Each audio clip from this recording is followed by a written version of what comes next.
I'm 81 years old, and 3 weeks ago I buried my daughter. She was 53. I'm not supposed to be here telling you this. Parents aren't supposed to outlive their children. The natural order of things says I should go first, but here I am standing in my kitchen, making coffee for one, and she's gone. And before you close this video because it's too painful or too heavy or because you think this doesn't apply to you, I need you to understand something. This isn't a video about grief. This is a video about the lie you're living right now. The same lie I lived for 50 years. The lie that cost me everything that actually mattered. And if you're not careful, it's going to cost you too. My name is Robert. I'm a retired engineer. I live in a quiet neighborhood in Ohio. I have a small house, a paid-off mortgage, and more time than I know what to do with. And my daughter's name was Claire. Notice I said was. She died of a brain aneurysm on a Tuesday afternoon. No warning. No chance to say goodbye. She was at her desk at work typing an email, and then she just stopped. The doctors said it was genetic, a weakness in a blood vessel that had been there her whole life.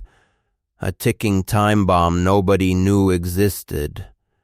1 minute she was planning her weekend, the next minute she was gone. At her funeral, over 200 people showed up.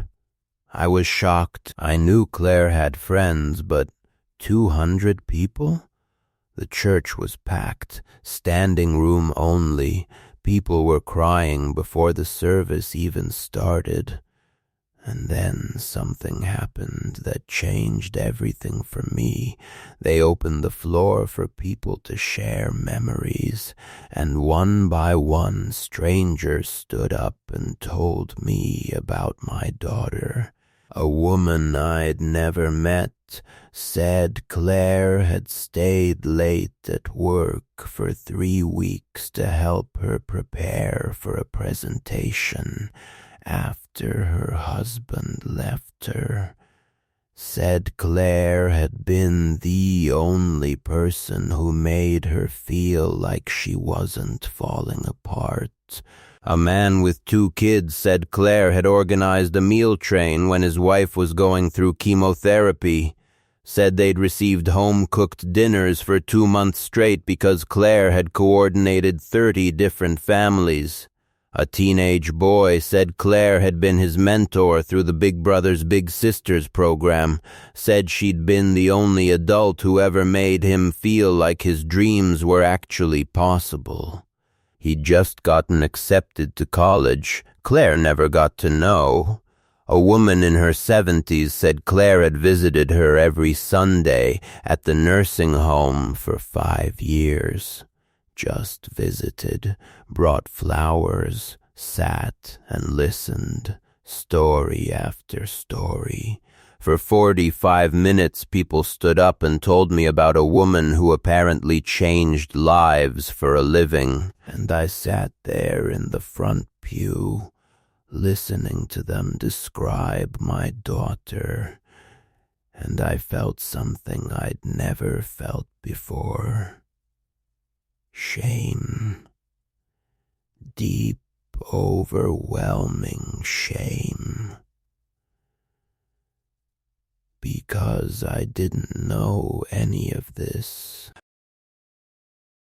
I didn't know about the meal trains or the nursing home visits or the mentoring. I didn't know she stayed late to help people. I didn't know she remembered everyone's birthday and sent handwritten cards. I knew facts about Claire. I knew she worked in marketing. I knew she lived in Westlake, about 20 minutes from me. I knew she had 2 kids, Brandon and Sophie, my grandchildren. I knew she drove a Honda, liked Thai food, and was allergic to bee stings.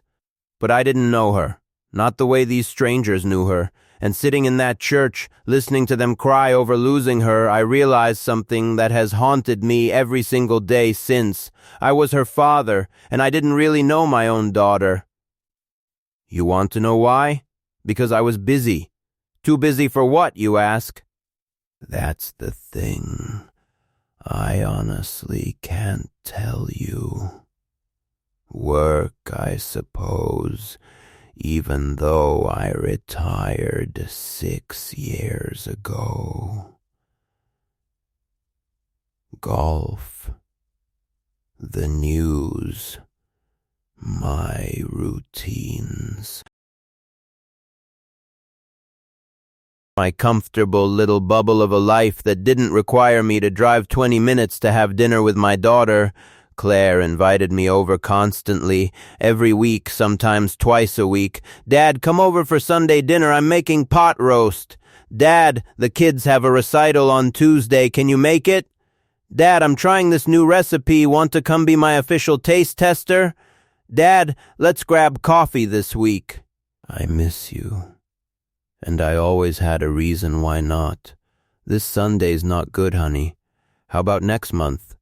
Tuesday's my poker night with the guys. But send me a video, okay? I'm watching my cholesterol. Maybe when you make something healthier. This week's packed, sweetheart. Soon, though, I promise.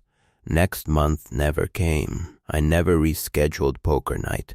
There was no soon. After Claire died, I had to go through her things. Her house, her belongings, the administrative nightmare of closing someone's life. Her husband, Tom, he was barely functioning. So I did it. I went through her drawers, her closet, her desk. And I found her phone. I know you're not supposed to look through someone's phone. Privacy, right? But she was gone, and I needed to feel close to her somehow. I needed to understand who she'd been. I found a note, just a simple note in her notes app.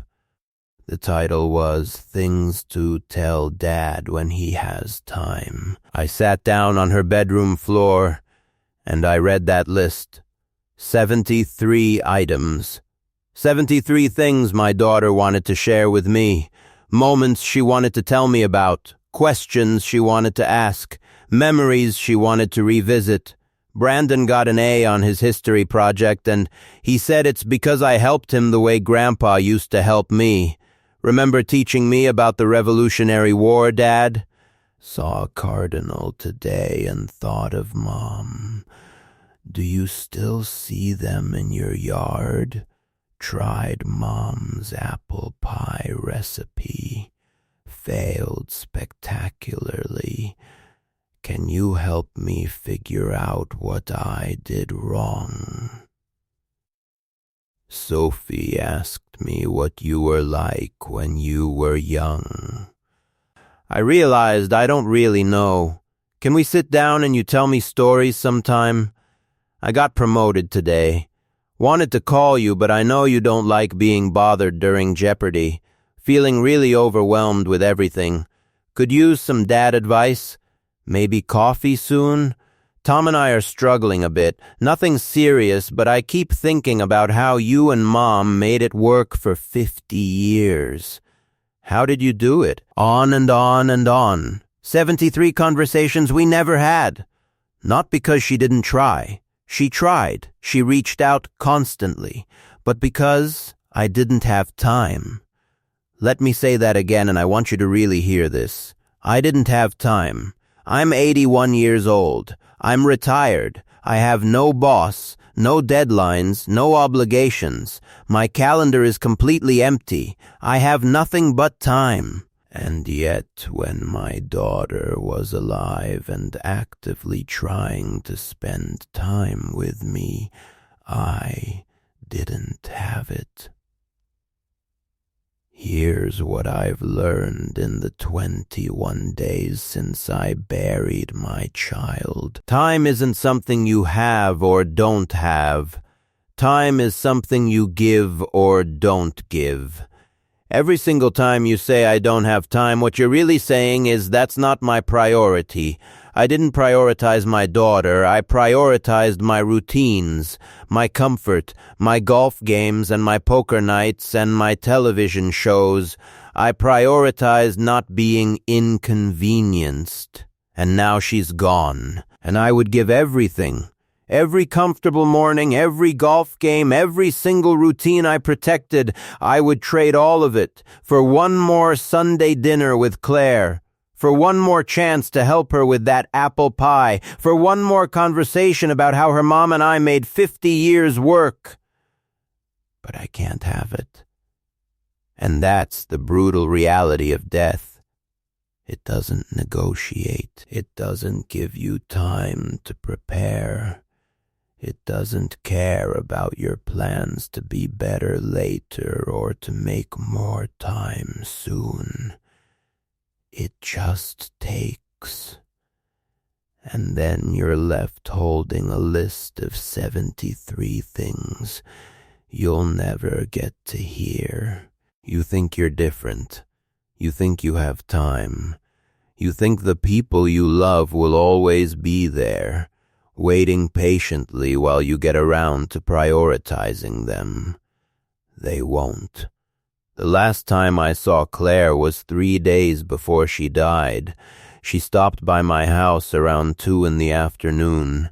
She'd been at the grocery store and picked up some extra things for me.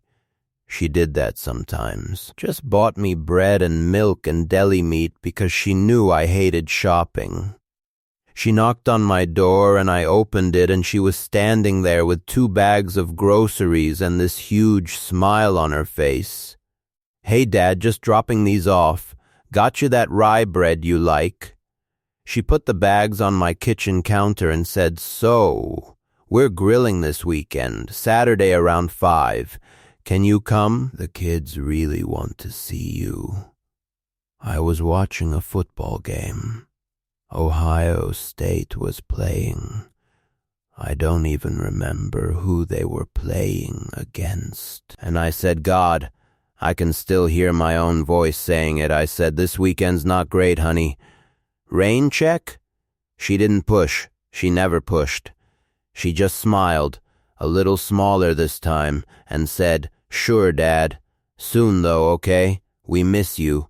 Miss you too, sweetheart." She gave me a quick hug, kissed my cheek, said, "Love you, Dad." I said, "Love you too." And then she left. That entire interaction took maybe 90 seconds.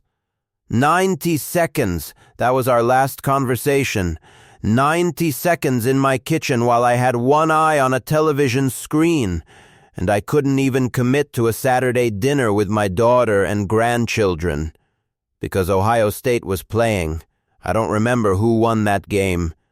But I remember every single word of those 90 seconds. I replay them constantly. And every time I rewrite the ending. In my head, I turn off the TV. I invite her to stay. I pour us coffee. I ask her about that list in her phone. I say yes to Saturday. I show up. But I can't rewrite reality. So I'm going to tell you what I wish someone had grabbed me by the shoulders and told me when I was 30 years old, when Claire was just a baby girl learning to walk. Your career will not hold your hand when you're dying. Your hobbies will not cry at your funeral. Your routines, your comfort, your television shows, your busy schedule, none of it matters. The only thing that matters, the only thing is the people you love and whether you actually showed up for them. Not physically showed up while mentally being somewhere else. Emotionally showed up. Fully showed up. Chose them over your comfort showed up. I look at my grandchildren now, Claire's kids, Brandon and Sophie, who are 13 and 16, and I see them making the same mistake. They're busy. School, sports, friends, phones. Always moving, always distracted, always I'll do it later. Last week I asked Brandon if he wanted to grab lunch. Just the two of us. He said, "Maybe next weekend, Grandpa. I've got a lot going on," and I felt something snap inside me. I wanted to grab him and say, "Your mother used to say that to me. She said maybe next time, and when things calmed down, and then she died at 53 years old. Do you understand? There is no guaranteed next time." But I didn't say that, because he's 13 and he thinks he has forever, just like I thought Claire had forever. Here's what nobody tells you about loss, about real devastating loss. It's not the big moments you regret missing. I was at Claire's wedding. I walked her down the aisle. I was at her college graduation. I watched her get her degree. I was there when both of my grandchildren were born. Those aren't the moments that haunt me. What haunts me are the 7,000 regular Tuesday nights when she just wanted to watch a movie with her dad. The Sunday dinners I skipped. The coffee dates I postponed. The phone calls I didn't return because I'd call her back later. The apple pie I never taught her to make. The stories about her mother I never told. The advice she needed that I was too busy to give. Those are the things that wake me up at 3 a.m, not the milestones I missed, the ordinary moments I took for granted. Because here's the truth. Life isn't built on milestones. Life is built on Tuesday nights and Saturday dinners and quick stops with groceries. Life is built on showing up when it's inconvenient, on saying yes when you'd rather say maybe later, on putting down the remote and actually being present. My daughter is gone, and I would trade every single comfortable moment I chose over her for one more chance to say yes to Saturday dinner. One more chance to be her taste tester. One more chance to answer one of those 73 questions. But I don't get that chance. You do. Your parents, your children, your spouse, your siblings, your friends, they're still here. Right now, today, they're alive and they want your time. They're inviting you to dinner. They're asking you to coffee. They're trying to tell you things. And you're saying, "I'm busy," or "maybe later," or "soon." Stop. Stop saying later. There might not be a later. Claire didn't get a later, and neither will you. Eventually. I'm 81 years old. I'm going to die soon. That's not pessimism. That's mathematics. And when I die, I won't be thinking about the golf games I played or the TV shows I watched or how comfortable my routines were. I'll be thinking about a list on a phone. 73 things my daughter wanted to tell me. 73 conversations I was too busy to have. Don't be me. Don't wait until your child is gone to realize you should have answered the phone. Don't wait until it's too late to realize that maybe later was actually never. Show up now. While you still can, because I promise you with everything I have left, you will run out of time, and when you do, your biggest regret won't be the things you did wrong. It'll be the moments you missed because you thought you'd have more chances. You won't.